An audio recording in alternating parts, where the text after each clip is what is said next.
E se eu dissesse que a década mais sangrenta da história do cinema não foi cheia de filmes de terror, mas de filmes da Segunda Guerra Mundial que ousaram contar a verdade? Enquanto a América festejava nos anos 70, os diretores mais audaciosos de Hollywood estavam criando obras-primas brutais que quebraram todas as convenções dos filmes de guerra. Estes não eram os contos heróicos do seu pai, eram exames impiedosos da hora mais sombria da humanidade que mudaram o cinema para sempre. Patton, 1970. George C. Scott recusou seu Oscar por interpretar o General George Patton, chamando o Oscar de uma carnificina. Desfile. Mas sua atuação imponente como gênio militar mais controverso da América lançou a década com um impacto que ainda ressoa hoje. O diretor Franklin Schaffner sabia que estava entrando em um campo minado. Como você transforma em herói um homem que esbofeteou soldados traumatizados e se comparou a antigos conquistadores? A resposta era simples. Você não o transforma em herói de forma alguma. Você o torna humano. O Patton de Scott era uma contradição ambulante envolta em latão polido. Somente o discurso de abertura feito contra uma enorme bandeira americana tornou-se uma das citações mais famosas do cinema. Monólogos. Os americanos amam um vencedor e não toleram um perdedor, declara Patton, e Scott proferiu essas palavras com o fervor de um pregador em um culto de avivamento. O filme venceu amplamente no Oscar, conquistando 7 estatuetas, incluindo a de melhor filme. Mas a verdadeira vitória foi cultural. O Vietnã estava em fúria e o público ansiava por um filme de guerra que não glorificasse conflito. Patton lhes deu um retrato complexo da liderança militar que levantou perguntas desconfortáveis sobre o preço da vitória. A recusa de Scott em aceitar seu Oscar se tornou lenda em Hollywood. Ele chamou a cerimônia de ofensiva, bárbara e inerentemente corrupta. A academia lhe enviou a estatueta de qualquer forma. Ele a usou como um batente de porta, uma ponte longe demais. 1977. Richard Attenborough reuniu o elenco mais caro da história do cinema para contar a história do maior fracasso ambicioso da Segunda Guerra Mundial. A Operação Market Garden prometeu acabar com a guerra até o Natal. 1944. Em vez disso, tornou-se uma aula magistral sobre o excesso militar. O orçamento do filme foi impressionante para a época, mais de 20 milhões de dólares, com grande parte sendo gasta em talentos de primeira linha. Sean Connery, Michael Caine, Anthony Hopkins, Robert Redford e Gene Hackman compartilharam tempo de tela no que se tornou o aeroporto dos filmes de guerra, mas por trás do poder estelar estava uma verdade devastadora. História. O plano era audacioso, lançar 35 mil paraquedistas atrás das linhas alemãs para capturar pontes-chave na Holanda. O que poderia dar errado? Tudo, como acabou acontecendo. A atenção de Attenborough aos detalhes era obsessiva. Ele usou veteranos reais como consultores e filmou em muitos dos locais verdadeiros. O resultado foi um épico de 3 horas que parecia mais um documentário do que entretenimento. Críticos disseram que era muito longo e ambicioso demais, mas o público ficou hipnotizado por sua amplitude. A maior conquista do filme foi mostrar como boas intenções e planejamento cuidadoso ainda podiam levar a uma catástrofe. A Operação Market Garden falhou espetacularmente, custando milhares de vidas e prolongando a guerra por meses. Como um personagem observa, pode ser que estejamos indo longe demais. De fato, estavam. Os 12 Condenados, 1967, impacto nos anos 1970. Embora lançado em 1967, Os 12 Condenados lançou uma longa sombra sobre o cinema de guerra dos anos 1970, provando que o público estava pronto para anti-heróis muito antes de Dirty Harry dar seus passos. Beat. Robert Aldrich pegou 12 criminosos condenados, deu-lhes uma missão suicida e de alguma forma criou um dos filmes de guerra mais influentes de todos os tempos. A premissa era escandalosa. Recrutar os piores soldados da prisão militar para assassinar oficiais alemães em um castelo francês. Lee Marvin liderou este grupo heterogêneo, com o carisma de um líder nato e a moral de um mercenário. Seu Major Heisman não se interessava por patriotismo ou glória. Ele só queria completar a missão e levar seus homens para casa, vivos. A violência do filme foi chocante para a época. O assalto climático no castelo foi brutal e implacável. Críticos chamaram de fascista e moralmente repreensível. O público não se cansava. 12 indomáveis patifes provou que filmes de guerra não precisavam de heróis impecáveis ou causas nobres. Às vezes, os melhores soldados eram aqueles que a sociedade já havia escrito. Fora, essa visão de mundo cínica dominaria o cinema dos anos 1970, de Mias a Apocalipse Now. O filme gerou inúmeros imitadores e 3 sequências feitas para a TV, mas nenhum capturou o espírito anárquico do original ou sua questão fundamental. Na guerra, quem são os verdadeiros criminosos? Kelly's Heroes, 1970. Clint Eastwood roubou um banco atrás das linhas inimigas e de alguma forma se tornou o filme de guerra mais subversivo. filme da década. Kelly's Heroes começou como um filme de ação convencional, mas se transformou em uma obra-prima da contracultura que questionou tudo sobre a autoridade militar. A trama era puro absurdo de Hollywood. Um grupo de soldados americanos descobre ouro nazista e lança sua própria guerra particular para roubá-lo, mas o diretor Brian Hutton e o roteirista Troy Kennedy Martin usaram essa premissa absurda para satirizar a hierarquia militar e a ganância capitalista. Kelly de Eastwood era a antítese da guerra tradicional. Herói. Ele não estava lutando por liberdade ou democracia. Ele estava lutando por 32 barras de ouro no valor de $16. Milhões. Sempre com as ondas negativas, reclama o comandante de tanque hippie excêntrico de Donald Sutherland, capturando perfeitamente o tom irreverente do filme. O elenco de apoio era um verdadeiro quem é quem, de atores característicos. Telly Savalas se destacava como o oportunista Sargento Big Joe, enquanto Don Rickles fornecia alívio cômico como o sempre nervoso sargento de abastecimento. Mas foi Sutherland quem roubou a cena com sua interpretação anacrônica de na Segunda Guerra Mundial. Hippie. Os críticos ficaram perplexos. Era uma comédia ou um filme de ação? Um filme de guerra ou uma declaração anti-guerra? A resposta era tudo isso. Os heróis de Kelly provaram que as fronteiras de gêneros foram feitas para serem quebradas, especialmente quando havia ouro a ser roubado. Matadouro 5, 1972. George Roy Hill adaptou a obra-prima de Kurt Vonnegut e criou o filme de guerra mais surreal já feito.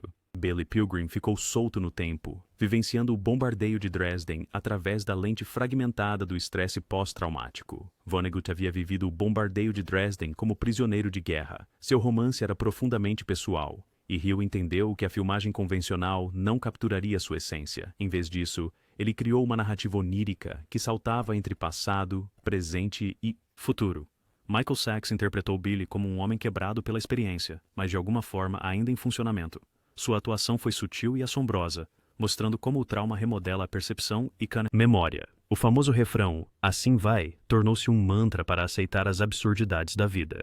A representação de Dresden no filme foi devastadora. Hill usou imagens reais da destruição da cidade, criando um inferno que rivalizava com qualquer coisa na ficção. A sequência do bombardeio foi breve, mas inesquecível, mostrando como a civilização podia desmoronar rapidamente. Os críticos estavam divididos. Alguns chamaram de brilhante, outros acharam pretensioso, mas Matadouro 5 estabeleceu que filmes de guerra podem ser experimentais e, ainda assim, poderosos. Abriu portas para abordagens não convencionais de temas militares posteriormente.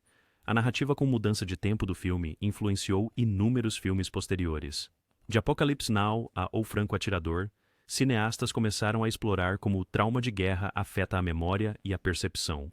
A consciência fragmentada de Billy Pilgrim tornou-se um modelo para retratar feridas psicológicas. Os Demônios, 1971. A descida alucinógena de Ken Russell para a histeria religiosa não era tecnicamente um filme sobre a Segunda Guerra Mundial, mas sua exploração do fanatismo e da corrupção do poder influenciou como os cineastas dos anos 1970 abordaram o histórico conflito. Baseado em Os Diabos de Loudon, de Aldous Huxley, Russell criou um delírio febril de repressão sexual e manipulação política. Oliver Reed interpretou o Padre Grandier, um padre preso entre a fé genuína e o desejo carnal, enquanto Vanessa Redgrave interpretou a irmã Jeanne, uma freira corcunda cujo êxtase religioso beirava a loucura. As imagens do filme eram chocantes mesmo para os padrões da década de 1970. Russell encheu a tela com corpos nus, iconografia religiosa e cenas de tortura que fizeram o público contorcerem. A Warner Brothers cortou 17 minutos do lançamento americano, mas mesmo a versão editada foi demais para muitos espectadores. Os críticos ficaram divididos. Alguns aclamaram-no como uma obra-prima do cinema religioso. Outros chamaram-no de blasfêmia pornográfica. A Igreja Católica condenou-o abertamente, o que apenas aumentou sua notoriedade. Os diabos provaram que filmes históricos poderiam ser viscerais e contemporâneos. As técnicas de Russell, close-ups extremos, edições chocantes, imagens surreais, influenciaram cineastas de guerra que queriam capturar o impacto psicológico do conflito em vez de apenas sua realidade física. Cruz de Ferro, 1977. Sam Peckinpah trouxe sua marca registrada de violência para a Frente Oriental e criou o filme mais brutal da Segunda Guerra Mundial já feito. Cruz de Ferro mostrou a guerra do ponto de vista dos alemães. Perspectiva, uma escolha controversa que acabou resultando de forma devastadora. James Coburn interpretou o Sargento Steiner, um veterano da Wehrmacht que se importava mais com seus homens do que com honras militares. Maximilian Schell era seu inimigo aristocrático, capitão Stransky, desesperado por uma medalha para impressionar sua família prussiana. O conflito deles se desenrolou no cenário da Alemanha. retirada de Stalingrado. A direção de Peckinpah foi caracteristicamente violenta. As cenas de batalha explodiram em carnificinas em câmera lenta, com corpos voando e sangue esguichando em padrões baléticos. A famosa abordagem da violência como poesia atingiu seu auge no assalto climático do filme. O orçamento do filme foi modesto, mas Peckinpah fez cada dólar valer a pena. Ele filmou na Iugoslávia com equipamento militar real, criando sequências de batalha com aparência autêntica, que rivalizavam com produções de grande orçamento. O resultado foi íntimo, mas épico, pessoal, mas universal. Os críticos elogiaram a atuação de Coburn e a direção de Peckinpah, mas questionaram a posição moral do filme. Poderia um filme sobre soldados alemães evitar glorificar o nazismo? A resposta de Peckinpah foi focar na sobrevivência humana em vez da ideologia política. A Cruz de Ferro foi o último grande filme de Peckinpah e seu único filme de guerra. Provou que mesmo temas controversos podiam ser tratados com inteligência e arte. A influência do filme se estendeu muito além do gênero de guerra, inspirando diretores de ação por décadas. MacArthur, 1977. Gregory Peck entrou nas botas de Douglas MacArthur e criou um retrato da ambição americana que era ao mesmo tempo admirável e profundamente perturbador. O filme narrou a campanha de MacArthur no Pacífico e sua eventual demissão pelo presidente Truman. O diretor Joseph Sargent enfrentou o mesmo desafio que o de Patton. Criadores: como retratar uma figura militar controversa sem demonizá-la ou santificá-la. A atuação de Peck caminhou nessa linha tênue com característica dignidade. O filme cobriu os maiores triunfos de MacArthur e seus fracassos mais espetaculares. Sua brilhante campanha de saltos entre ilhas no Pacífico foi equilibrada com suas desastrosas falhas de cálculo em Coreia. O famoso discurso "Os velhos soldados nunca morrem" tornou-se o momento culminante de Peck. A produção teve problemas desde o início. O diretor original foi demitido e Peck entrou em conflito com os executivos do estúdio por causa do roteiro. Mas esses conflitos nos bastidores adicionaram autenticidade aos temas de ego e ambição do filme. Os críticos foram respeitosos, mas sem entusiasmo. O filme parecia um dever de casa comparado à energia ardente de Patton. Mas a atuação de Peck foi universalmente elogiada, e o filme encontrou seu público na televisão e em vídeo doméstico. MacArthur levantou questões sobre liderança militar e controle civil que continuam relevantes hoje. Em uma era de conflitos contínuos, o exame do filme sobre a arrogância militar parecia profético. Eles foram substituíveis. 1945, renascimento nos anos 1970. A elegia de John Ford pela Frota do Pacífico dos Estados Unidos experimentou um renascimento crítico nos anos 1970, quando estudiosos de cinema redescobriram seu poder emocional e técnico, brilhantismo.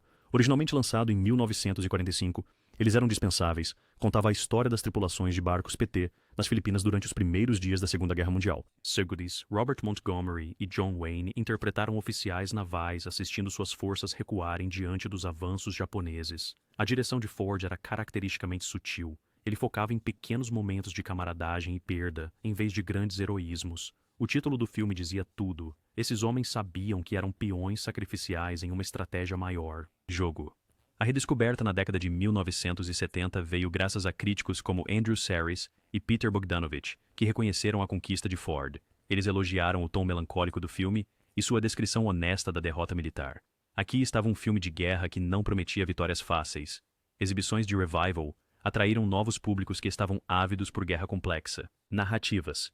O Vietnã ensinou aos americanos que conflitos militares nem sempre terminam em triunfo. Eles foram substituíveis de repente, parecia contemporâneo. A influência do filme no cinema de guerra da década de 1970 foi sutil, mas profunda. Diretores como Terrence Malick e Michael Cimino estudaram as técnicas de Ford para retratar o impacto psicológico da guerra. O título do filme se tornou sinônimo de sacrifício militar. O Franco Atirador, 1978. A epopeia de 3 horas de Michael Cimino não se concentrou tecnicamente na Segunda Guerra Mundial, mas seu exame inflexível do impacto da guerra na América das pequenas cidades mudou para sempre a maneira como cineastas abordavam temas militares. O filme seguiu 3 trabalhadores siderúrgicos da Pensilvânia, desde a celebração de casamento em sua cidade natal, através do inferno do Vietnã, e de volta para uma comunidade para sempre mudada. Robert De Niro, Christopher Walken e John Savage criaram personagens inesquecíveis, cuja amizade tornou-se a primeira vítima da guerra. A visão de Cimino era ambiciosa além da conta. Ele exigiu controle total sobre todos os aspectos da produção, desde o elenco até a edição final. O resultado foi um filme que parecia mais uma experiência vivida do que entretenimento. As sequências de roleta russa se tornaram as cenas mais debatidas do cinema. Os críticos discutiam sobre suas acurácia histórica, mas o público entendia seu poder metafórico.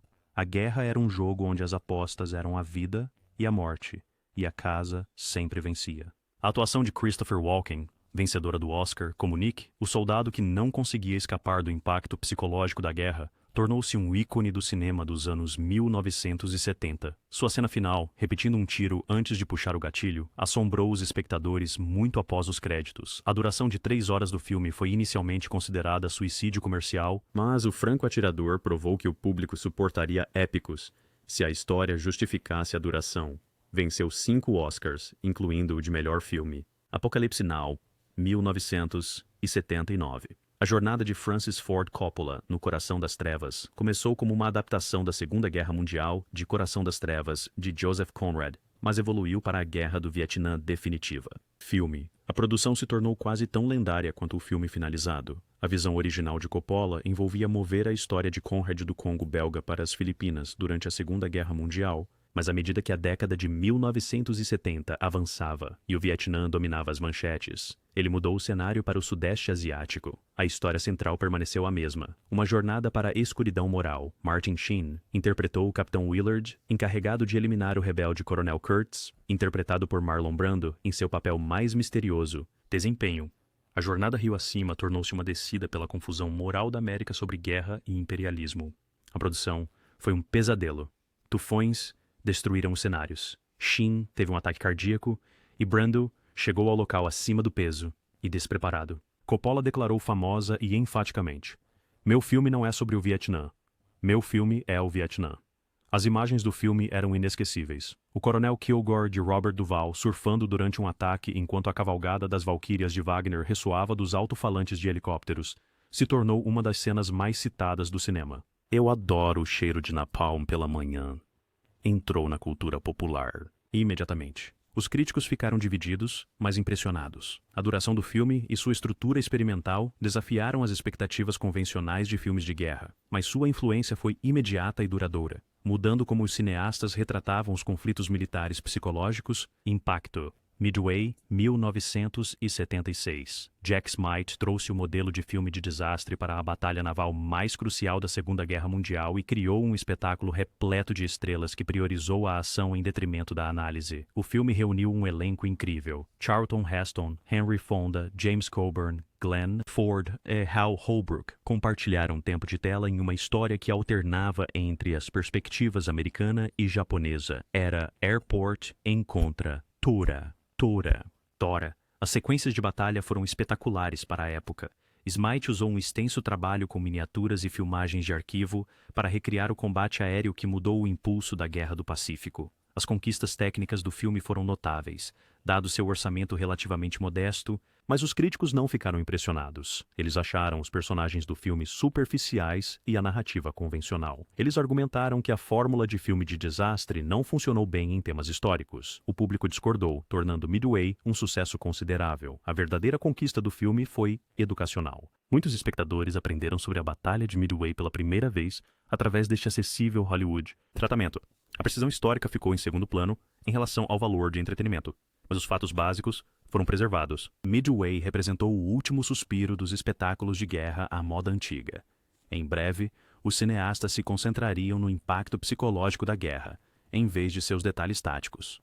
Mas para as audiências famintas por heroísmo direto, o filme entregou com creces. Os Meninos do Brasil, 1978. O thriller de Franklin Schaffner sobre criminosos de guerra nazistas escondidos na América do Sul pegou o horror do Holocausto e o envolveu em entretenimento acessível. O resultado foi tanto assustador quanto comercialmente bem-sucedido. Gregory Peck interpretou o Dr. Joseph Mengele, o próprio anjo da morte, planejando ressuscitar o Terceiro Reich através de genética manipulação.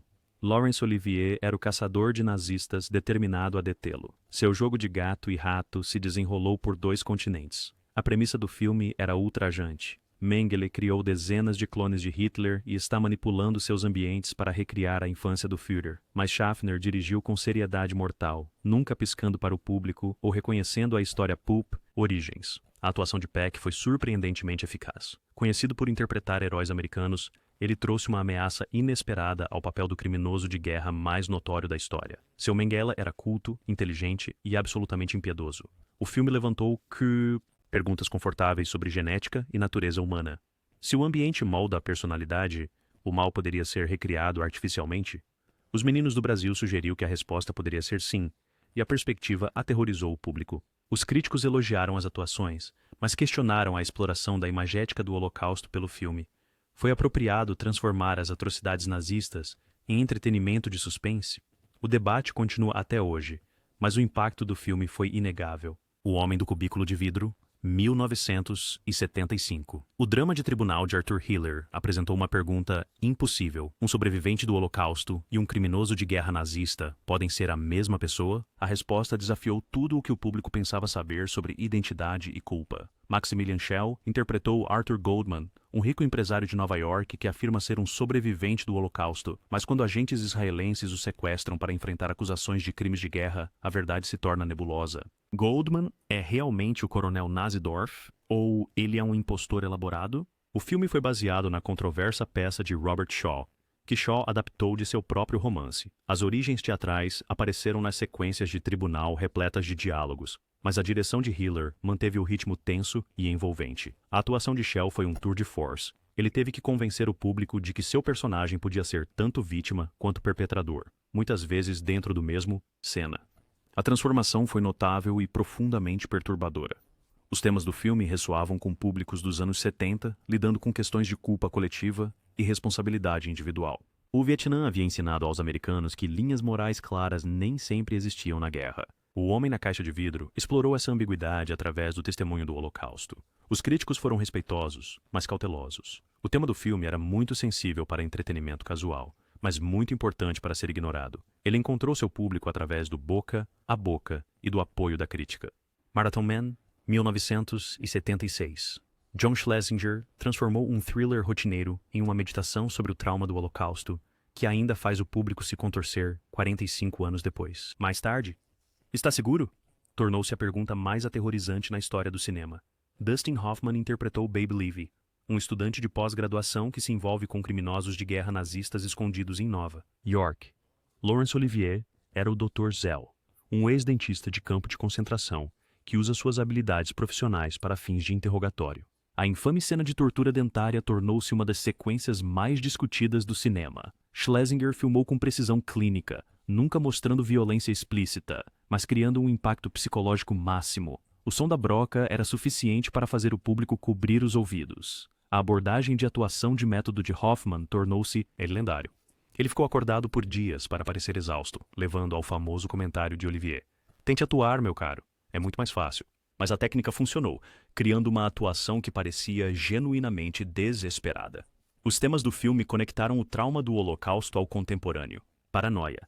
Zell representava o passado que não permanecia enterrado, enquanto Babe personificava a inocência confrontando o mal. Seu confronto era inevitável e devastador. Maratona da Morte provou que assuntos sobre o Holocausto poderiam gerar entretenimento de massa sem trivializar a tragédia histórica. O sucesso do filme abriu portas para tratamentos mais sérios dos crimes de guerra nazistas no cinema popular. Julia, 1977. O drama elegante de Fred Zinnemann mostrou como os relacionamentos pessoais sobrevivem a convulsões políticas, rendendo a Jane Fonda e Vanessa Redgrave indicações ao Oscar por sua interpretação de amigas de longa data separadas por guerra. O filme contou a história da dramaturga Lillian Hellman e sua misteriosa amiga Julia, que se juntou à resistência antinazista na Europa dos anos 1930. Sua amizade, testada pelo compromisso político e pelo sacrifício pessoal, tornou-se uma meditação sobre lealdade e coragem. A Julia de Redgrave apareceu em apenas algumas cenas, mas sua presença dominou o filme. Ela personificou a idealista aristocrática que escolheu a ação política perigosa ao invés do conforto seguro. Sua atuação foi luminosa e trágica. Fonda interpretou Hellman como uma mulher dividida entre conforto pessoal e política. Consciência. Quando Julia lhe pede para contrabandear dinheiro para lutadores da resistência em perigo, Hellman deve escolher entre segurança e amizade. A escolha define caráter. A direção de Zinnemann foi caracteristicamente precisa. Ele evitou o melodrama em favor do realismo psicológico, mostrando como pessoas comuns fizeram escolhas morais extraordinárias. A contenção do filme fez com que seus momentos emocionais fossem mais poderosos. Os críticos elogiaram as atuações e a direção de Zinnemann, mas alguns questionaram a precisão histórica da história. Mais tarde, revelações sobre as memórias de Hellman lançaram dúvidas sobre a base factual do filme, mas sua veracidade emocional a verdade permaneceu intacta. A Night to Remember, 1958. Renascimento dos anos 70. A meticulosa recriação do desastre do Titanic por Roy Ward Baker experimentou um renascimento crítico nos anos 70, quando o público redescobriu sua abordagem de estilo documental à tragédia histórica. O lançamento original do filme, em 1958, estabeleceu o modelo para filmes de desastre, mas os espectadores da década de 1970 apreciaram sua contenção e autenticidade. Ao contrário dos espetáculos de Hollywood posteriores, A Night to Remember focou no comportamento humano sob pressão extrema. Kenneth More interpretou o segundo oficial Lightoller com uma característica descrição britânica. Sua atuação incorporou o heroísmo baseado em classes da época, mostrando como as expectativas sociais moldavam as respostas individuais à crise. A atenção do filme aos detalhes históricos foi sem precedentes. Baker consultou sobreviventes e especialistas em assuntos marítimos, criando retratos precisos das horas finais do navio. O resultado parecia mais um documentário do que entretenimento. As exibições de revival nos anos 1970 atraíram novos públicos, comparando o filme a filmes de desastre contemporâneos como A Aventura do Poseidon e Terremoto. Os críticos notaram como a contenção de Baker tornou a tragédia mais, e não menos, poderosa. A influência do filme em adaptações posteriores do Titanic foi profunda. James Cameron estudou extensivamente as técnicas de Baker enquanto desenvolvia seu blockbuster de 1997. O DNA de A Night to Remember permeia cada narrativa subsequente da história. Domingo Negro, 1977. John Frankenheimer trouxe suas sensibilidades paranoicas de thriller para uma história sobre terroristas do Oriente Médio, atacando o evento esportivo mais popular da América. O resultado foi pura ansiedade dos anos 70. Entretenimento. O enredo foi extraído das manchetes contemporâneas. Terroristas palestinos, ajudados por um veterano perturbado do Vietnã, planejavam atacar o Super Bowl com um dirigível carregado de explosivos. Robert Shaw interpretou o agente de inteligência israelense tentando detê-los. A atuação de Bruce Dern como o piloto desequilibrado foi tipicamente intensa. Seu personagem, destruído pelo combate no Vietnã e fracassos pessoais, representava o psicológico pós-guerra da América, feridas. O terrorismo tornou-se seu veículo de vingança contra a sociedade. A direção de Frankenheimer era caracteristicamente paranoica. Ele usava câmeras portáteis e iluminação natural para criar um realismo estilo documentário. As sequências do Super Bowl, filmadas no próprio jogo, eram genuinamente tensa. O filme refletia os medos dos anos 70 sobre o terrorismo internacional e a violência doméstica. As memórias do massacre das Olimpíadas de Munique estavam frescas, e os veteranos do Vietnã lutavam com a volta para casa. Dificuldades. Domingo Negro combinou ambas as ansiedades em um entretenimento eficaz. Os críticos elogiaram as conquistas técnicas, mas questionaram a exploração dos medos contemporâneos pelo filme. Era apropriado transformar o terrorismo em entretenimento de suspense. O público não se importou, tornando o filme um sucesso considerável. A Águia Pousou, 1976. John Sturges adaptou o romance de Jack Higgins sobre um plano alemão para sequestrar Winston Churchill e criou um retrato inesperadamente simpático do profissionalismo da Wehrmacht versus o fanatismo nazista. Michael Caine interpretou o Coronel Steiner, um paraquedista designado para capturar Churchill durante uma visita ao campo. A missão era sem esperança desde o início, mas o profissionalismo de Steiner o compeliu a tentar o impossível. O elemento controverso do filme foi seu retrato simpático dos soldados alemães. Steiner e seus homens foram apresentados como guerreiros honrados seguindo ordens, distintos dos verdadeiros crentes nazistas. Esta distinção moral foi revolucionária para os filmes de guerra dos anos 1970. Donald Sutherland apareceu como Liam Devlin, um operativo do IRA ajudando os alemães. Sua atuação foi caracteristicamente carismática, fazendo o público torcer por personagens que teoricamente deveriam se opor. Sturges dirigiu com sua habitual atenção para sequências de ação e caráter. Desenvolvimento. As cenas de infiltração de paraquedas e combate na vila foram habilmente elaboradas, aumentando a tensão em direção ao inevitável trágico. Conclusão. Os críticos estavam divididos quanto à posição moral do filme. Poderiam os soldados alemães ser retratados de forma simpática, sem trivializar os crimes nazistas? A Águia Pousou sugeriu que sim, abrindo debates que continuam até hoje. Ike. The War Years, 1979. A minissérie de televisão de Melville Shavelson trouxe a liderança de Dwight Eisenhower durante a guerra para o público da televisão, ávido por histórias históricas complexas. Retratos. Robert Duvall interpretou Eisenhower como um general político forçado a equilibrar interesses nacionais concorrentes enquanto planejava a maior operação militar da história. Sua atuação mostrou a imensa pressão sobre os líderes da coalizão. Liderança.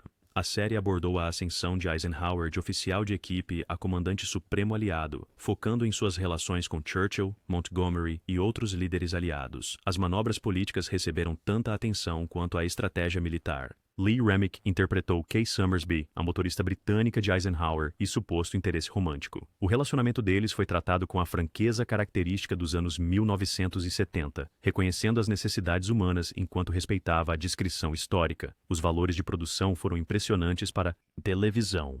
Shavelson usou locais autênticos e detalhes da época para criar uma atmosfera histórica convincente. As sequências de planejamento do dia D foram particularmente eficazes. Críticos aclamaram a atuação de Duvall e a atenção da série à complexidade política. Ao contrário dos filmes teatrais, a televisão poderia explorar o desenvolvimento de personagens ao longo de várias horas. Ike aproveitou ao máximo as possibilidades do meio. O Tambor, 1979. A adaptação de Volker Schlöndorff do controverso romance de Günter Grass ganhou a Palma de Ouro e o Oscar de melhor filme estrangeiro, provando que o cinema de arte poderia abordar temas da Segunda Guerra Mundial com uma inovação sem precedentes. Ousadia. O filme seguiu Oskar Matzerath, um menino que se recusa a crescer durante a ascensão da Alemanha nazista. Sua perspectiva sobre a corrupção adulta e a loucura política ofereceu uma lente única para examinar o apelo do fascismo. David Bennett interpretou Oscar com uma intensidade perturbadora.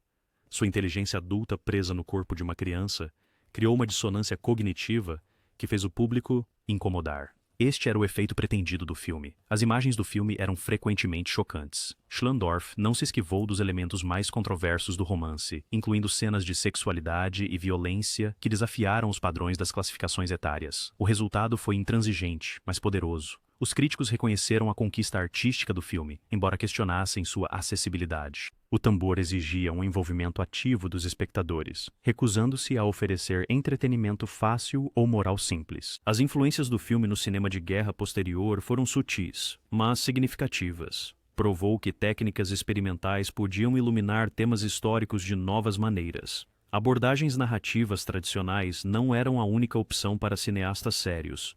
All Quiet on the Western Front, 1979. A adaptação televisiva de Delbert Mann, do clássico romance de Erich Maria Remarque, trouxe a futilidade da Primeira Guerra Mundial para uma nova geração, provando que grandes histórias transcendem seu meio original. Richard Thomas interpretou Paul Ballmer, o jovem soldado alemão cujo entusiasmo pela guerra gradualmente se transforma em desilusão e desespero. Sua atuação capturou a tragédia central do romance, a juventude sacrificada por políticas abstratas. Objetivos. A produção enfrentou o desafio de seguir a aclamada versão de 1930 de Lewis Milestone. Mann optou por enfatizar o realismo psicológico em vez de sequências de batalha espetaculares, focando no desenvolvimento de personagens e, na verdade, emocional. A mensagem anti-guerra do filme ressoou com o público que ainda processava as consequências do Vietnã. A crítica de Remarque ao romantismo militar parecia contemporânea, apesar de sua ambientação na Primeira Guerra Mundial. Guerra era guerra, independentemente do conflito específico. Ernest Borgnine e Donald Pleasence ofereceram atuações de apoio fortes como soldados de carreira que compreendiam a realidade da guerra, mas não conseguiram escapar de suas exigências. Seus personagens representavam a sabedoria militar institucional. O filme ganhou o prêmio Emmy de melhor drama especial, provando que a televisão podia lidar com adaptações literárias sérias, com a devida gravidade e integridade artística. As limitações do meio se tornaram vantagens através de escolhas de adaptação inteligentes. Se você gostou deste mergulho profundo no cinema de guerra dos anos 1970, aperte o botão de gostei, compartilhe com outros fanáticos por filmes e inscreva-se para mais arqueologia cinematográfica. Qual é o seu filme favorito da Segunda Guerra Mundial desta incrível década? Conte-nos nos comentários abaixo.